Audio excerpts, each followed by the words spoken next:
Hello, and thanks for tuning into the show that goes around the continent to bring you stories near and far. I'm Joke Rogers at Channels Television here in Lagos, and I'm joined by Vincent McCory from the Voice of America in Washington, D.C. Thanks, I'm Vincent McCory at the Voice of America. Happy to be with you again for another edition of Africa 54. Let's start off with the latest from Nigeria. Joke Rogers in Lagos brings you that story. Yobe State Governor Mai Mala Buni has granted approval of 2.2 billion naira scholarship annually for the sponsorship of 890 indigents at the Nigerian Tulip International College, Mamudo. Governor Buni disclosed this at the presentation of award letters to the students, where he was represented by the head of the State Civil Service, Tonga Betara. Nigerian Tulip International College, Mamudo, is one of the secondary schools in Yobe State where the government is spending millions of naira in its efforts to provide qualitative education for its citizens. Students of Yobe State. Representatives of Governor Mai Mala Buni, among other top government functionaries, are here to present scholarship letters to the benefiting students. First, they give more insight into the scholarship program. Yobe State government has so far been partnering with Nigerian Tulip International College since 2010. So far, it has graduated 1,050 students who came out with flying colors. And I can assure you, over 90% of these students pursue their education in universities and tertiary and other tertiary institutions within and outside Nigeria. It is also worthy to note that candidates admitted into the college were based on merit and quota basis. Today is a day of joy, pride, and hope as we celebrate their dedication and determination. At NTIC, we believe that education is more than just academic success. It is about shaping intelligent, enlightened, and socially responsible individuals who are prepared for higher education and ready to contribute to the society in a meaningful way. The Commissioner for Basic and Secondary Education in the state, Associate Professor Abba Idris Adam, reveals that 2.5 million naira will be paid annually to cover fees for the 890 students at the college. This act of generosity is not merely an investment in education, but empowering our youth through education and skills inculcation. This scholarship initiative does more than just provide financial assistance. It sends a powerful message that every child, regardless of their background, deserves a chance for a dream, to dream big, learn and achieve greatness in their life. This is because His Excellency is fully aware that awarding scholarship to students is not just merely an act of generosity, it is a strategic investment in the future of our dear state. One after the other, 890 students across the 17 local government areas received their letters. I'm very pleased about my education because it's not everyone that their parents can afford to sponsor their education. But because our Honorable Governor, Mai Mala Buni, is very kind, is a kind-hearted man, has agreed to pay our school, has agreed to pay for our education. The state government reiterates its commitment to creating value in the education sector. The Yobe State government previously used to sponsor students at the cost of 1,500,000. But with the recent economic meltdown, the fees has risen to 2,500,000 per student. To train one student at NTIC from JS1 to SS3 would therefore cost the government about a total of 15 million. I wish to enjoin you to endeavor to make good use of this rare opportunity by believing in yourselves and helping each other as brothers and sisters to achieve academic excellence throughout your stay in the college. Beneficiaries will enjoy a 6-year education scholarship plan courtesy of the Yobe State government. Joining us to talk more on the Yobe State government's investment in education is the Director General Press and Public Affairs to Governor Malabuni Maman Mohammed. A warm welcome to the program. Thank you very much, and thank you for having me. Right, so could you kindly provide us, more information on the scholarship program awarded to students to attend the Tulip International College, including the selection criteria, duration of the scholarship, and the total number of beneficiaries? Thank you very much. Let me start with the beneficiaries. We are having 890 students covering a period of 6 years from JS1 to SS3. And the selection process is through examination conducted by the college itself to ensure that only those that are qualified, those that pass the exams, are admitted.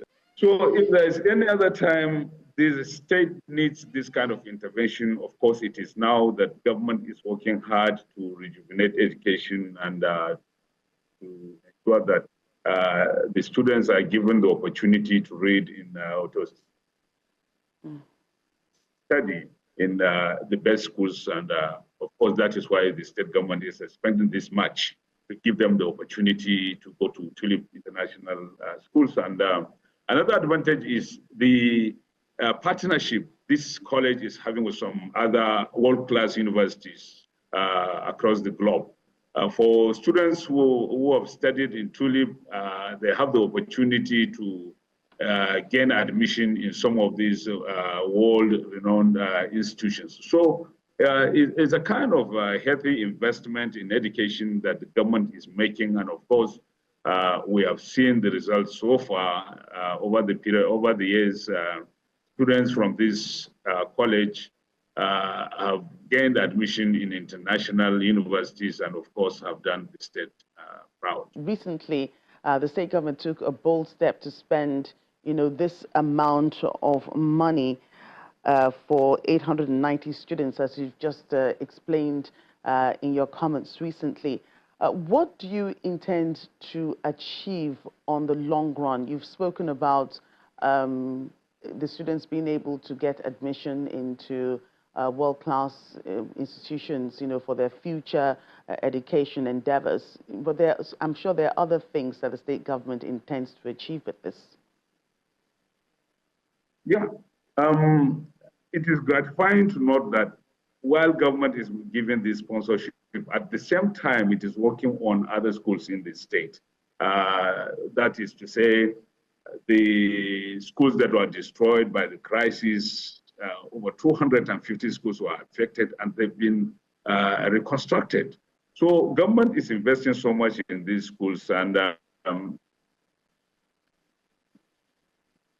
what it intends to achieve is to give Yobe students the opportunity to study in the best schools, to have a kind of manpower that will come and serve the people.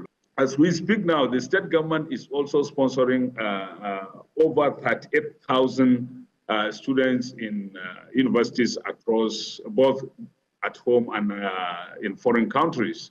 So the government is trying to see that it builds a kind of manpower that is required to serve the state and to serve the people better. Most of the students that are reading outside the country, that are studying various courses outside the country, are reading medical sciences, engineering, and some other professional courses, so as to come back and serve the state and the people better. And I think it's a futuristic investment that is intended to serve the people and Yobe State better. Right, and it's a lot of money too going into this initiative. How does the state government plan to sustain its investment in education, particularly in terms of funding and infrastructure development, to ensure that more students have access to this quality education? Yes. When this administration came on board, it declared a state of emergency on education. Therefore, education remains a priority of this administration. And it has ensured prudent management of resources to see that it is not only sustained, but it is carried beyond our expectation, beyond what the government has planned for, so that the resources there are saved and put into use to ensure that this target is achieved. And so far, so good. For a period of 5 years now, it has been so beautiful. I will also want to inform you that the state government sponsored over 230 students to India to read medical sciences and engineering as well.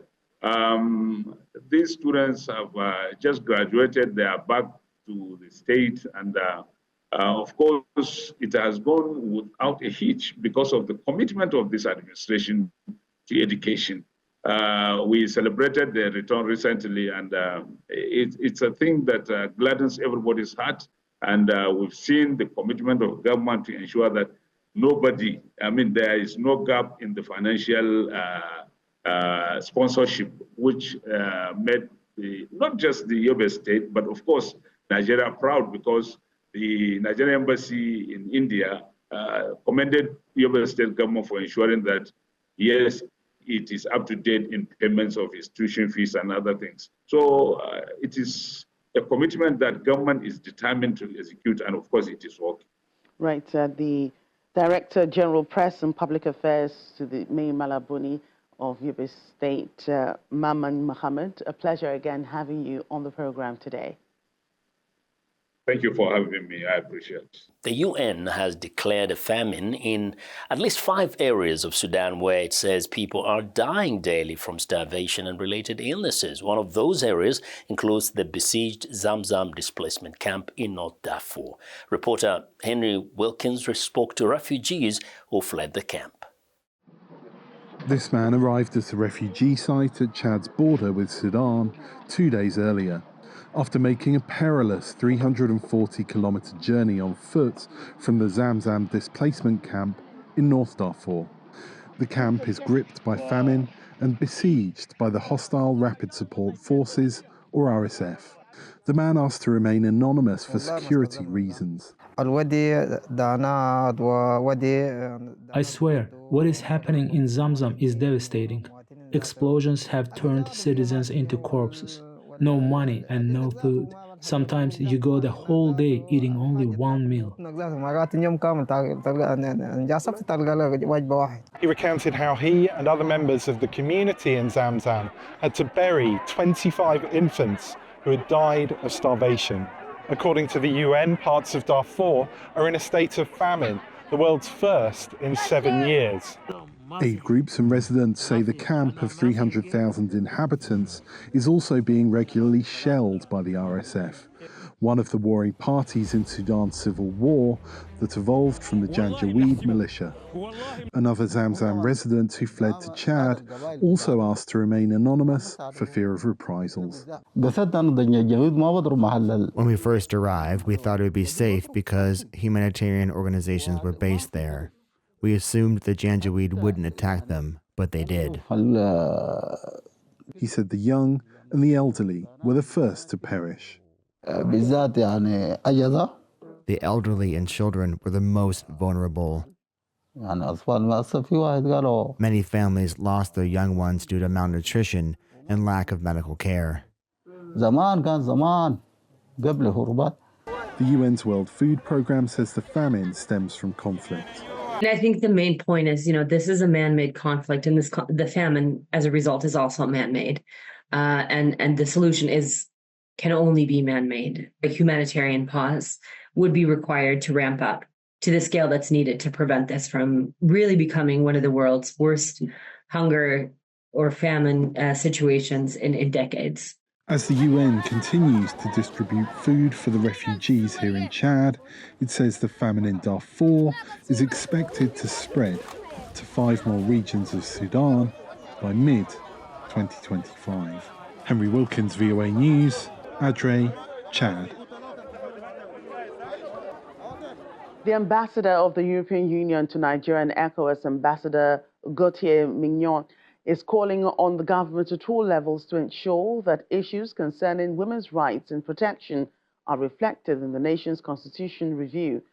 The EU ambassador gave the advice at a meeting organized for state commissioners for women affairs in Abuja, the nation's capital. Commissioners of Women Affairs from the 36 states of the Federation, members of the European Union and civil society organizations are converging on this hall to deliberate on the rights of women and girls as part of activities to mark the International Women's Day.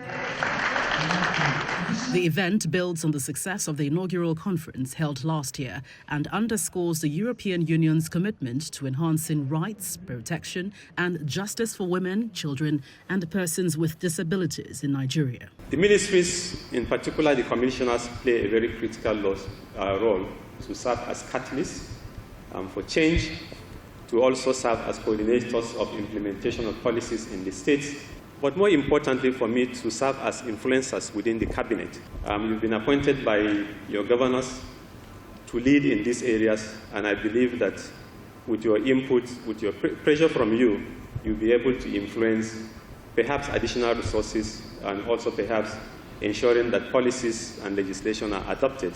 We face challenges every day in trying to pursue our careers, move ourselves and our lives and our families forward. And if we face those challenges, those of us who are in this room and who are relatively privileged compared to 80% of Nigerians, you can imagine what the 80% of Nigerians who don't have the privileges and the opportunities that we in this room have, you can imagine the obstacles, the challenges they face in trying to eke a living, in trying to pursue their goals, in trying to actualize themselves. Key conversations at the meeting focus on comparative analysis of the national and subnational legislative and policy frameworks, access to justice, livelihood and protection, as well as child rights implementation and protection. The European Union is hopeful that these issues will also take center stage when the nation's constitution is reviewed. Women's inclusion in Nigeria is crucial to the progress of women on the continent and beyond. But other groups in society are also particularly vulnerable. People with disabilities in particular are being left behind in development. Inclusion is of course affirmed in the UN Convention of the Right of Persons with Disabilities, but we know that many interventions are still failing to include people with disabilities. 2003. Deliberations here are expected to uphold the rights of women and girls, as well as help amplify their voices as agents of change. An asteroid heading towards Earth likely misses its chance of wiping out the planet, plus a possible fuel for future flight and the northern lights as only seen from above. VOA's Rasha Robasadi brings us This Week in Space. We begin this week with good news for everyone living on planet Earth. An asteroid heading for our home is unlikely to kill us all in 2032, but experts say there's still a chance. In late December of 2024, a NASA-funded near-Earth asteroid survey, the one that I operate called ATLAS, discovered an asteroid, and in 2032, there's a statistical chance that this asteroid might hit the Earth, and the current probability of that is about 2%. Scientists are now charting its course, which orbits Earth every 4 years. To do that, they're harnessing the power of the James Webb Space Telescope. Not only to improve the knowledge on the trajectory of this object, but most importantly, in order to determine also the size of the object, because the size of the asteroid is very difficult to determine only through visual observations from telescopes. But if we use infrared measurements from infrared telescopes, this allows to constrain much more the size of the object. Scientists estimate the asteroid is between 40 and 90 meters across, traveling at around 15 times the speed of a high-velocity bullet. In other news, designers of a solar-powered plane that successfully traveled around the world nearly a decade ago say their latest project could change the way we fly. Now it's one step further with Climate Impulse. It's green hydrogen in order to fly non-stop all around the world, zero emissions. And show that if it's possible in the sky, of course it's possible on the ground also for everything. The plane is powered by liquefied hydrogen produced with renewable energy. Liquid hydrogen already powers rockets, but its practicality for commercial air travel has yet to be seen. The company says it plans a test flight for 2026. Finally this week, a look at the northern lights as only seen from above. NASA recently released footage captured over Canada from the International Space Station. The dazzling display comes courtesy of energetic particles from the sun interacting with our planet's magnetic field. Arash Arabasadi, VOA News. A Kenyan company is transforming scrap glass into exquisite art by using old techniques to produce stunning sculptures, beads, and glassware. Many believe this is an exemplifying innovation in sustainable craftsmanship. Employing ancient glass blowing, this skilled glass blower shapes the molten glass into intricate designs, each piece showcasing their artistry and expertise. The process begins with essential raw materials, broken glass and discarded bottles, primarily sourced from construction sites and recycling centers. I start by scooping molten glass from the furnace, then allow it to cool slightly as I shape it. This ensures that when we add color, it doesn't get oversaturated by the colors. After sorting the glass by color and ensuring cleanliness, it is placed in a furnace that reaches temperatures nearing 1,200 degrees Celsius. Once melted, the glass takes on a rich, luscious texture reminiscent of warm honey. The pliable glass is then enhanced with artistic features. The workshop managed to utilize all broken glass pieces regardless of the size and purity to create a diverse array of items including vases, jugs, and custom-made pieces like furniture components. We're basically trying to ensure that every waste is utilized. So one of our major sort of theme is nothing wasted, everything recycled. So even the broken pieces that we receive, we make them wind chimes from them.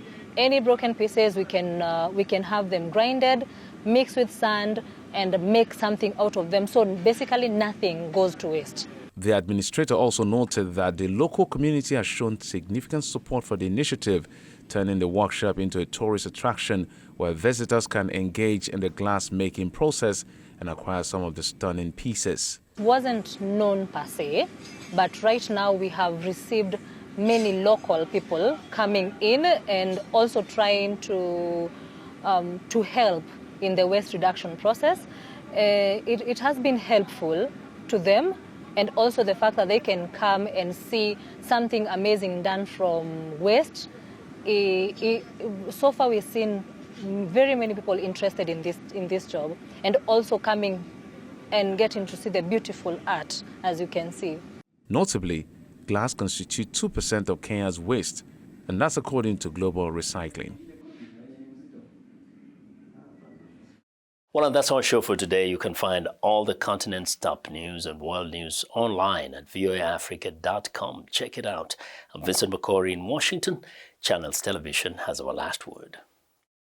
We look forward to bringing you another show next week. To remember that channelstv.com is your source for news and other programming. I'm Joke Rogers.